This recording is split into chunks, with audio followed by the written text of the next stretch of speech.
that assists hundreds of island residents. Making sense out of the effects from the cuts is Department of Public Health Director James Gillen. They have an overall reduction of about $143,000.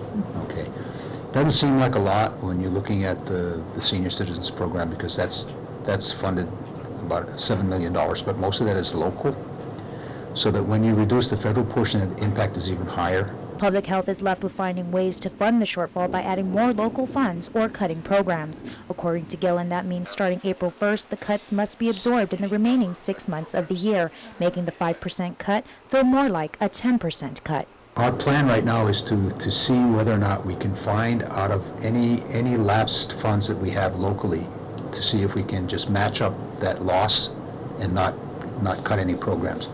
But we may have to curtail some services in the senior citizens program. One area that may see a cut is senior citizens transportation services, which could be reduced by 1 day a week, a limit on the number of meals served at senior citizen centers and home-delivered meals. Gillen is hopeful that his agency is able to find local funding. Public Health was informed by federal government about a week ago of the cuts and is determining a plan of action. So if we decide to do this, we've got from today until the 1st of April, as far as the nutrition services go, and probably we have more time on the transportation service, probably the 29th of April. Gillen is still waiting for a response from Adelup to determine the best plan of action. One of the challenges we have is because our budgets are really, cut really thin. We don't have a lot of excess. We don't have a lot of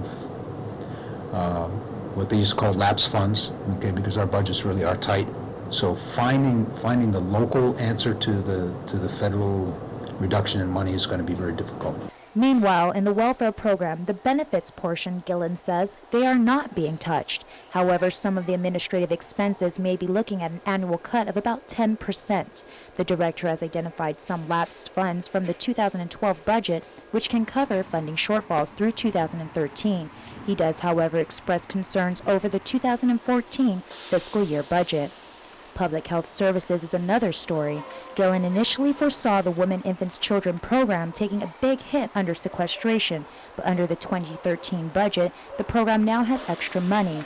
As for the other public health programs, Gillen's main concern is that services such as the immunization program do not see cuts. He acknowledges that service delivery in the public health division is extremely important, and funding cuts in this sector may result in DPHSS not funding one staff position or hiring any new staff position.